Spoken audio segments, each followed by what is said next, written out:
is well with you out there, both residents and team members that are watching. It is 3 o'clock. We have a lot of information to share with you this afternoon, so we're going to just jump right into it. We are continuing to advance our precautionary measures for safety and the health of everyone on this community, I ask, our Chief Executive Officer asks, the Department of Health is asking, mandating that we are all partners in taking these precautionary steps. I mentioned a couple of terms over the last few days, and just want to talk a little bit about those terms, called flattening of the curve.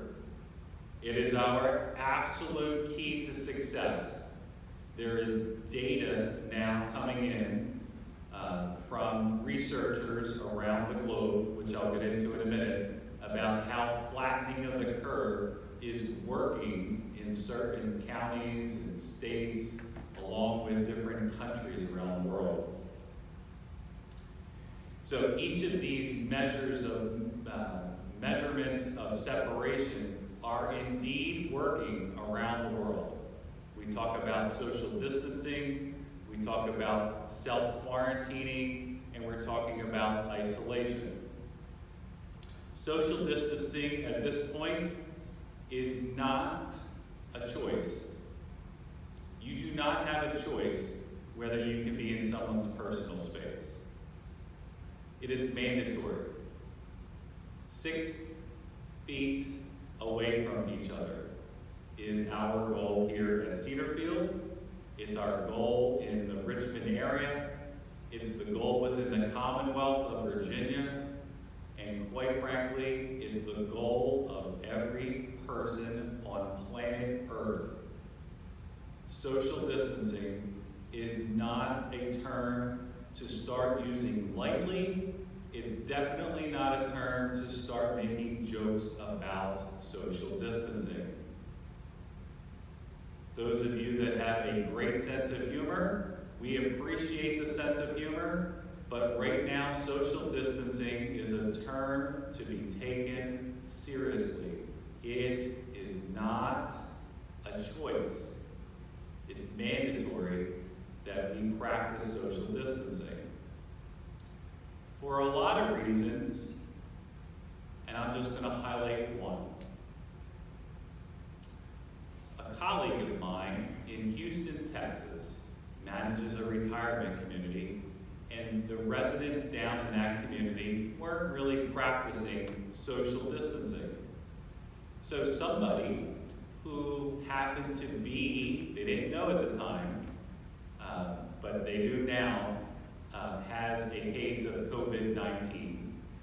He actually was walking in the hallways, and he seemed asymptomatic, but after a few days, he started sneezing and coughing in the hallways. So those droplets stay in the air for about 90 minutes. So when folks would be walking in that hallway, those folks were indeed considered in contact with that particular person simply by walking through a sneeze. That campus now has 73 people under quarantine for 14 days, half of which are the staff. So social distancing is critical. It is not a choice. It's not a choice.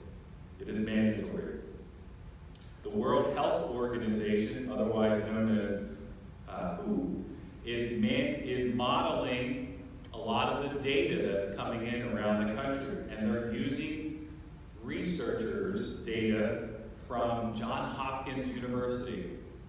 They're actually using data from researchers here, right here at UVA, and right a little south of us, University of North Carolina, and even Harvard, to mention a few of the universities that have partnered together with WHO to really look at the data and the trends.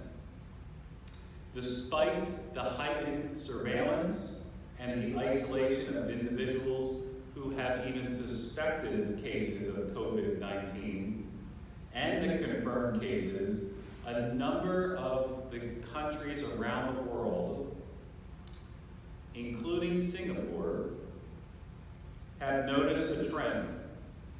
And that trend is that they did not start social distancing when those particular governments, whether they're local governments or state governments, or even the country, started mandating those practices. We have now data at our fingertips to suggest that the social distancing scientifically proves the fact that the more we practice social distancing, the better off we all are, especially here at Cedarfield. I was just on a call last night with the Department of Health with 3 people, 2 that are Department of Health representatives. One person is our epidemiologist here in the county. And we were talking about the data that the Department of Health, the Virginia Department of Emergency Management, the Virginia Healthcare Coalition, the CDC, and the Department of Social Services are all gathering to analyze, to understand the trends here locally. So I'm going to turn the camera over to this screen. I just want to go through a couple slides with you.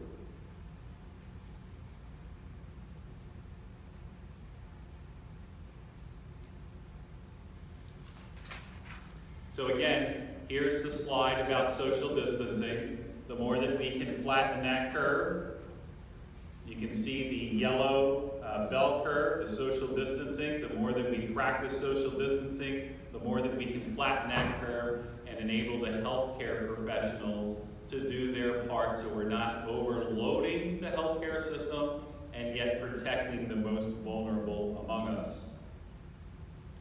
This next slide talks about cell phone usage around the United States. This is a particular company that is helping the Verizons of the world, the Sprints of the world collect data and understand where smartphones are being utilized.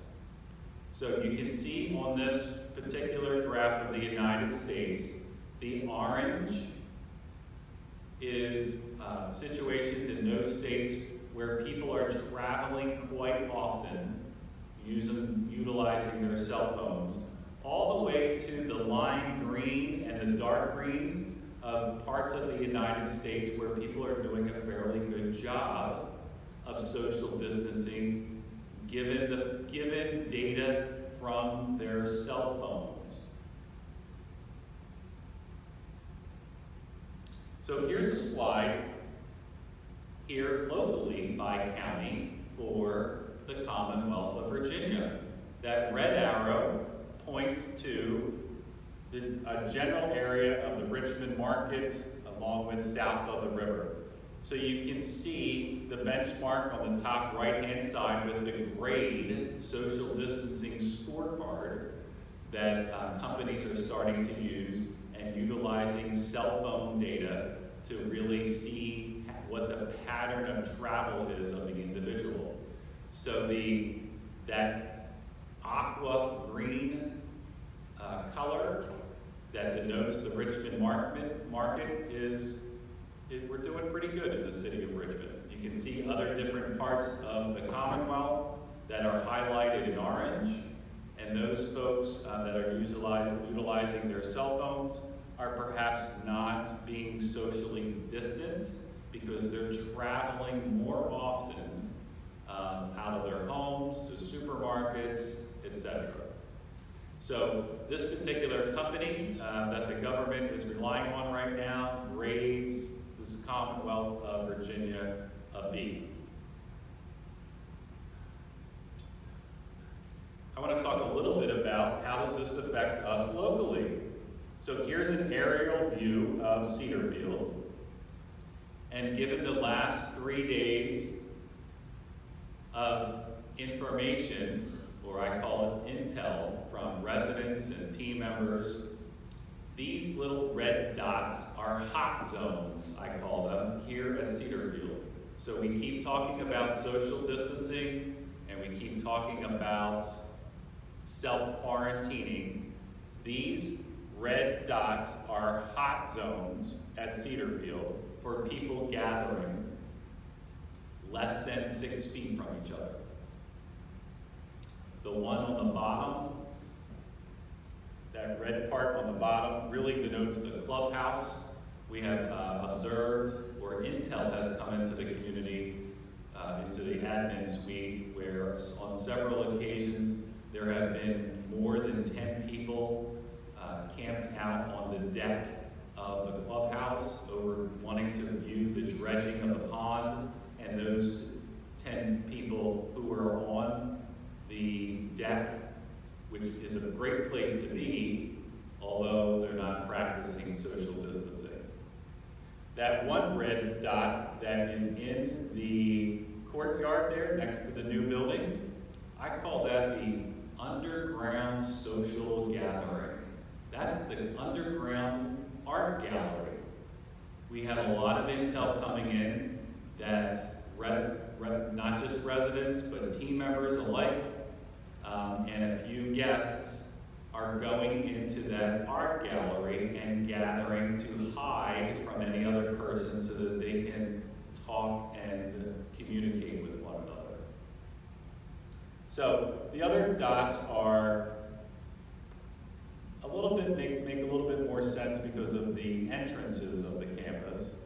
The one dot up to the top left-hand corner is the gate, one of the entrance gates to the Deep Run Park. We've noticed a large number of people gathering in that specific location. The one dot on the right-hand side, halfway up the hallway, denotes our team member lounge area, is a hot zone. And then obviously you see the red dot up here up at the main entrance. So these are our hot zones that we need to really work on. These are hot zones because people are gathering in these locations. There's 10 or more people in these locations, and people are definitely not within 6 feet from each other. So the data suggests now from researchers around the globe that this term social distancing is working and flattening the curve in different parts of the world. And so we need to be more vigilant here at Cedarfield with practicing social distancing and self-quarantining. We are not mandating quarantining right now. We do not have any COVID-19 cases. No one's even being tested for it right now at Cedarfield. So we're not in a mandatory quarantining mode. We are self-quarantining, meaning we are strongly encouraging residents to stay at home. Whether you that live in assisted living, please stay at home. Whether you're in an independent living cottage, please stay at home as much as possible. Those of you that are in the independent living apartments as well, please stay home as much as possible. So, why is self-quarantining so important? Hopefully, we have stated the obvious. The other reason self-quarantining is so important goes back to my example from my colleague down in Houston, Texas. It's not a matter of if, it's a matter of when. This is a community-wide disease. This is a community fight.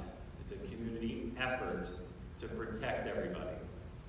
So when we do have our first case, depending upon where it's at, our preparedness plans go into play.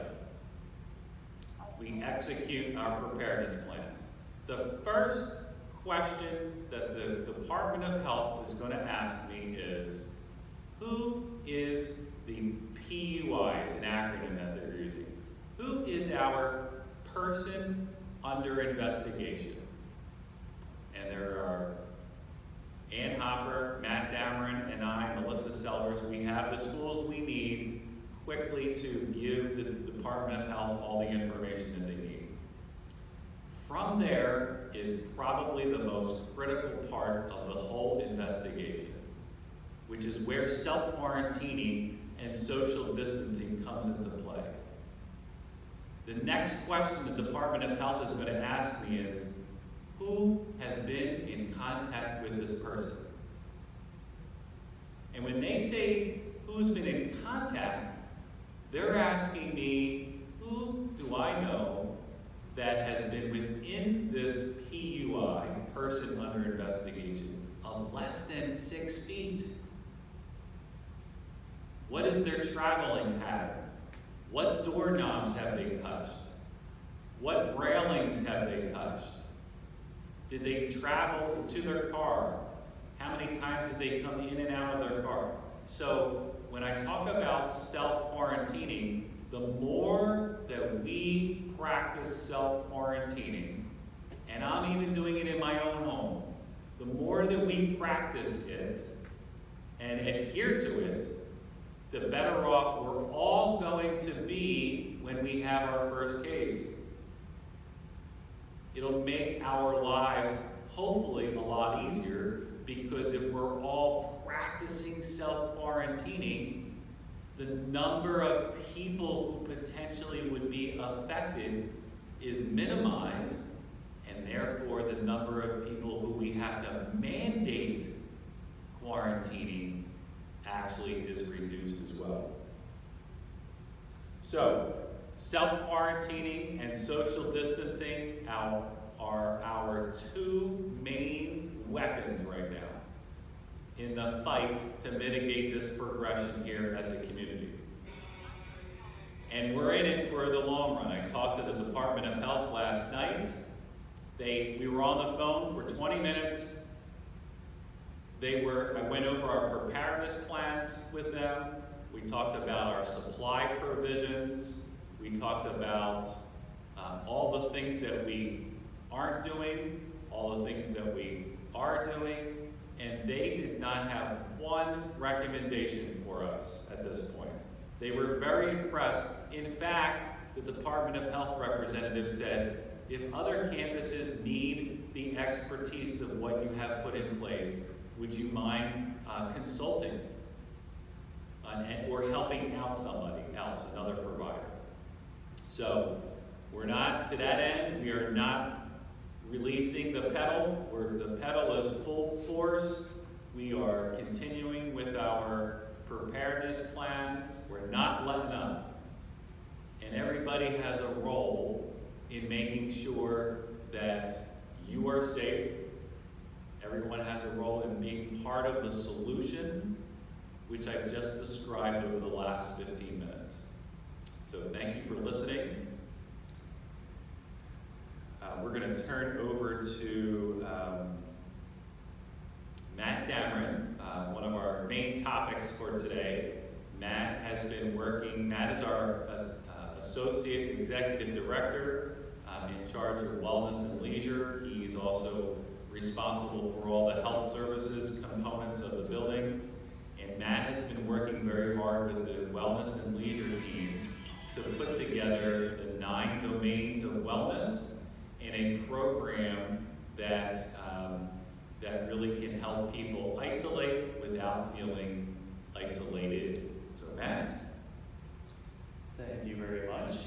So as Michael was saying, we want you to distance yourself as much as possible from people, but we also want to combat social isolation. People really thrive and survive off connections with other people. So our job in wellness and leisure is to combat that as much as possible. So it's been interesting here lately because we've been taking steps for a few years now to kind of further technology, further explore technological options within our programming. But this situation has really forced us to kind of push full throttle into that and come up with a lot of options in a short period of time. So, as Michael said, we've met, and our latest meeting was yesterday, and the whole topic was, how are we going to deliver our 9 dimensions of wellness to all 500 of our residents without group programming? Kind of our whole industry is built on group programming and performers coming in and things of that nature. So it's really got us thinking creatively and thinking out of the box. So I just want to run down a few things for you. So by the end of this week, you'll be getting an updated Informer with a lot of our options that we've been discussing over the last few days and actually the last few weeks. And we have some really good things in store for you. And again, we're growing and learning the technology. We're learning that too. So if something doesn't work, or if you have a great idea, we want to hear it. And if you think that residents would be interested in it, then we're all about it. So what we're going to be doing is putting out a week-by-week program calendar, and that'll give us the opportunity to kind of evaluate things as we do them, to see what's working, what's not working, and then also input from you all as to what we can offer that's better. The biggest thing I want to mention, I'm pulling my phone out of my pocket, is the My Cedarfield app, the Touchtown app. The Wellness and Leisure team has been really working hard to develop this program, especially here in the last few days, to add more content to that. So you can access that from your smartphone through the My Cedarfield app, or go on your computer and type in mycedarfield.com, and you'll access all of that information. Right now, there is a category that's labeled Pathways to Wellness. And if you click on that, everything is laid out by the 9 dimensions of wellness. It has links to different resources, to videos, to games, quite a few different things. Even our spiritual services and live streaming. As this program continues to grow, it might look a little different on your phone or on your computer as we kind of adjust some of the icons and work within the limits of the system. So right now it says Pathways to Wellness, and that might change a little bit, but everything will be listed under the different dimensions of wellness. So a few other things that I just kind of want to point out that we're working on. One thing is weekly grab bags. So we know that not everyone wants to use their cell phone, everyone wants to use their computer. So we're coming up with these weekly grab bags that the wellness team is working on. And it will have everything from Sudoku puzzles to crossword puzzles, adult coloring, coloring pencils, things of that nature, so that you have something to do in your room, in your apartment. And then we're also working on, which I'm kind of excited about, some journaling pages that we can have different residents journal in their apartments and then bring it back together to make a collective document. Same with our creative expression. We've ordered some small canvases that we're going to encourage residents to paint, and in the end bring them all together and make one big collage. Amanda actually has a great sample picture of it, and it looks amazing. So then as far as fitness, Elizabeth and Carol have been and will continue to put more and more resources on the Touchtown app, and which is fitness videos, things of that nature. They've been experimenting with recording themselves through YouTube and other means to actually do our exercise classes that we do here in groups, to try to bring that to you in your apartment.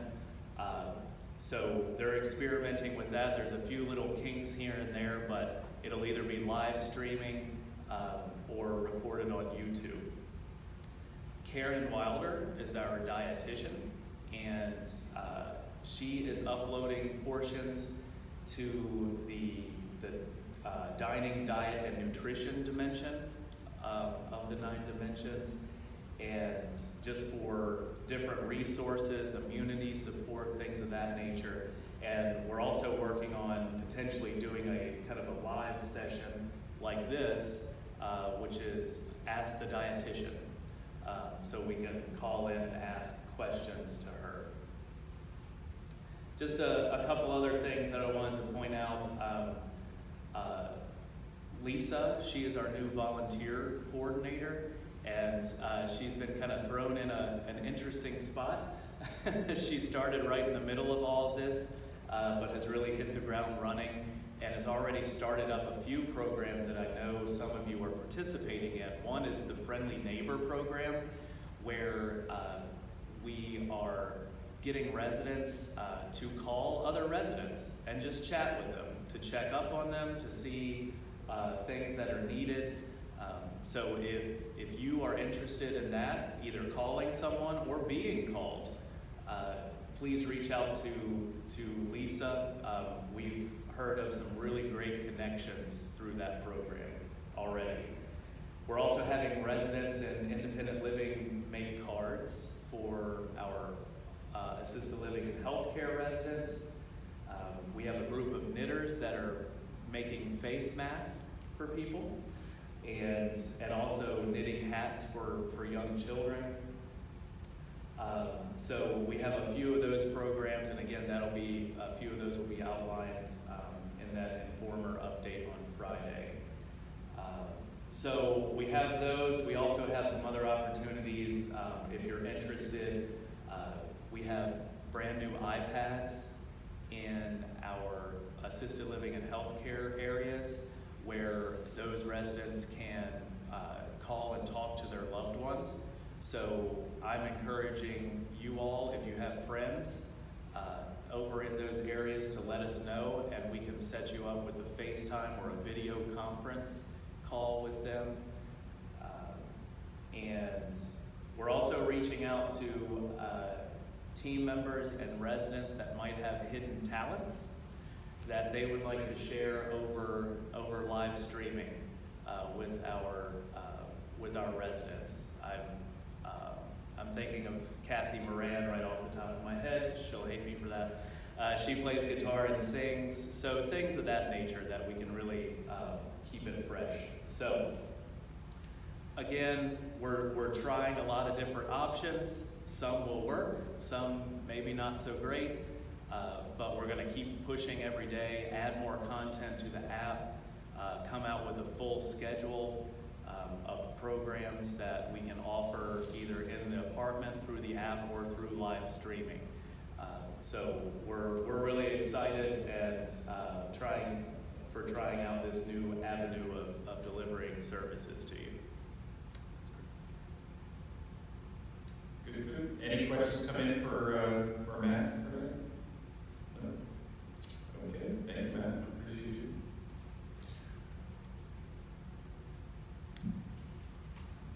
Okay, my next thing, it has to do with a caution alert. I call it the time to terminate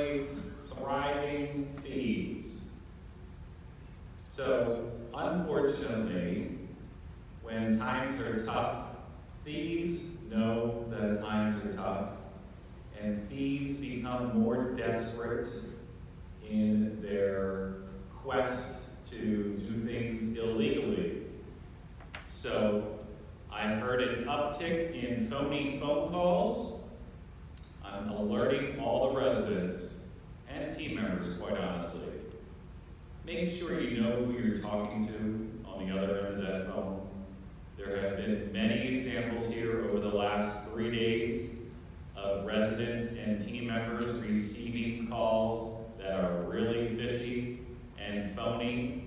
People asking for certain things. They're asking for private information or financial information. So please, I would just use extreme caution. If you really don't know who you're talking to, which at this point, quite honestly, we should just be talking to our loved ones and our families, our friends, our church network, our synagogue network. If you don't know somebody on the other end of the call, I would just hang up. There's a lot of thieves out there right now.